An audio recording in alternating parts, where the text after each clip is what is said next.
Right, so there are three pricing models when it comes to starting a cold email lead gen business, and picking the pricing model heavily ties into the kind of revenue that you'll be getting. So it's important to pick it correctly.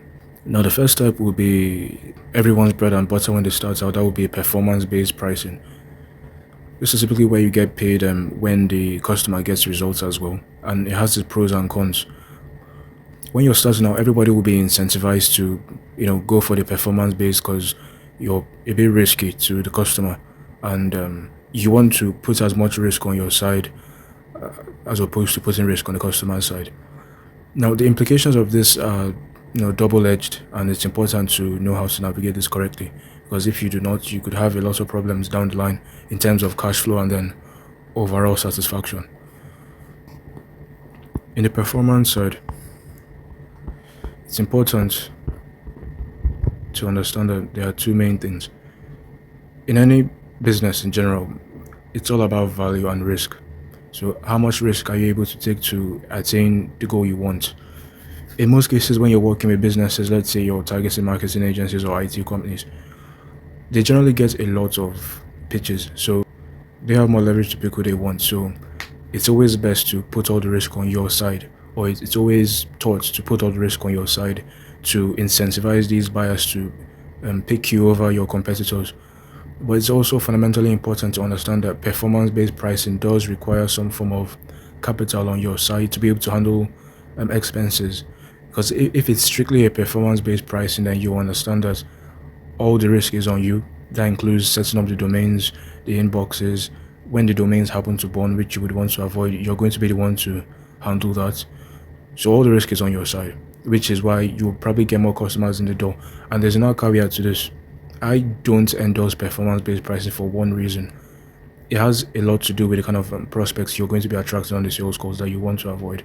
You're going to attract a lot of tire kickers, so it's important to have very strong qualifications. It's a very strong qualification process before any of these guys get on the sales calls, because when they do, they're going to haggle you down.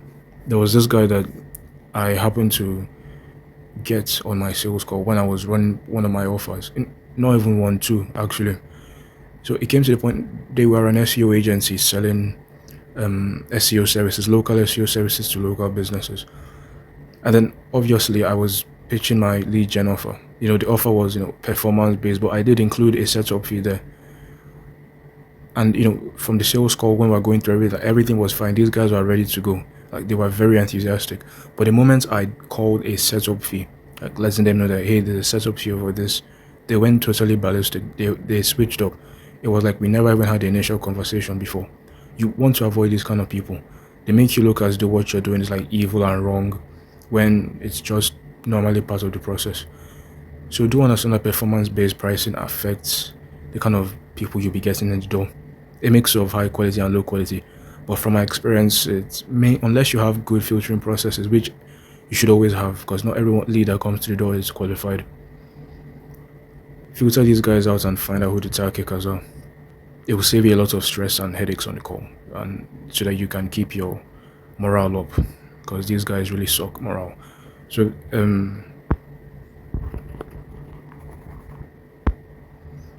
now the second kind of pricing model that is common would be retainers. Now, I'm not comfortable with the fact of retainers because I would argue retainers are just a lazy way to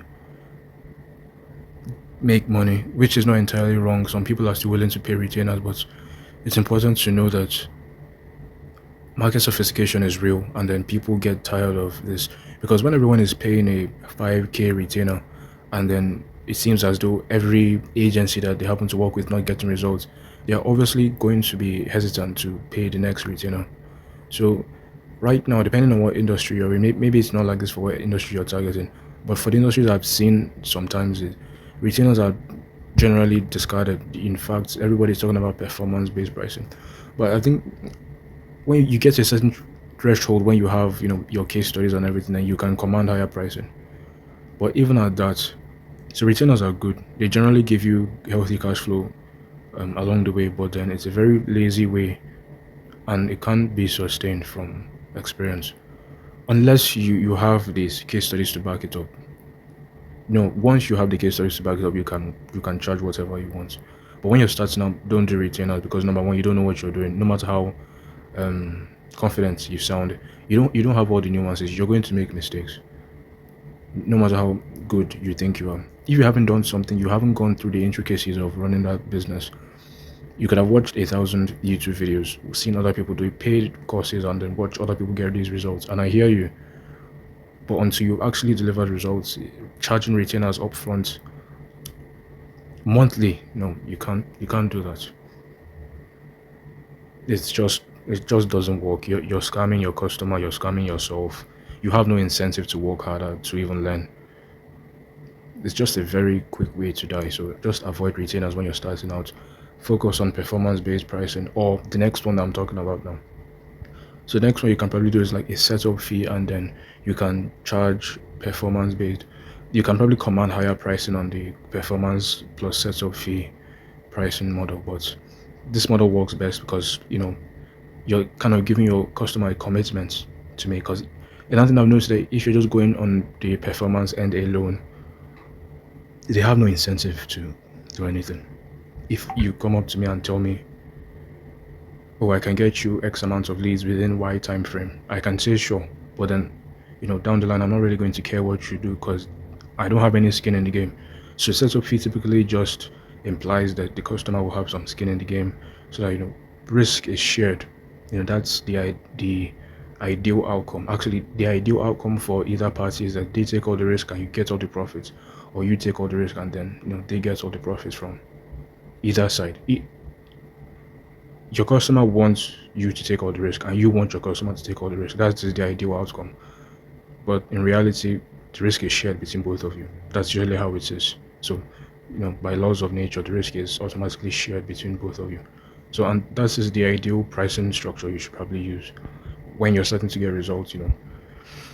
A setup fee to collect, to have everything set up, the domains and all. The domains, the inboxes, the whatever software you're using. Yeah, you can just, depends on how much it costs. I think 3K, but it really depends on what you are doing. From my opinion, if you have really good systems, your setup fee can be lower. I don't know why people charge so only. Profit is a very important driver. But if you're trying to, double down and really scale this thing, I don't think you should be looking at profits when you start out. No, that's a very quick way to die. Like, looking at the economics, it's not feasible to look at profits from the get-go. You should try and look for sustainability, then you can look for profits. So setup fee, and then you take your whatever your pricing is on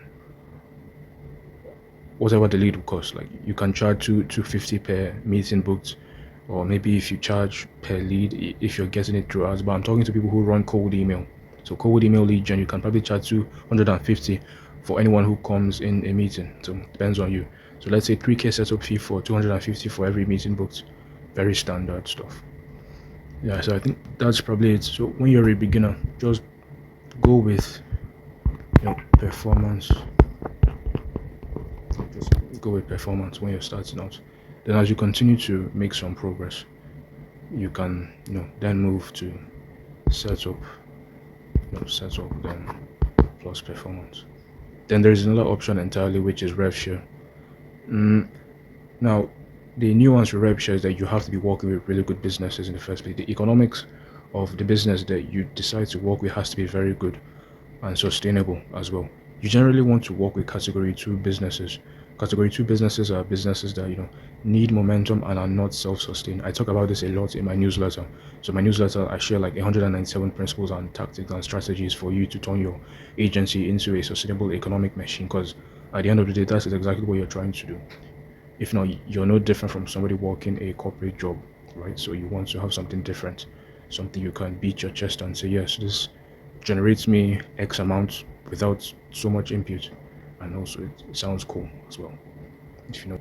So yeah, that should be in the link in the description. 197 tactics, stratagems, principles, and ways to turn your business, an agency specifically, into an economic machine. So I do talk about this a lot, everything as well in more detail and nuance, things I can't share here because this is a new channel, still pushing out videos to the algorithm. does this thing, right? So if you have any questions, probably leave it in the comments, and if it's a good question I would answer,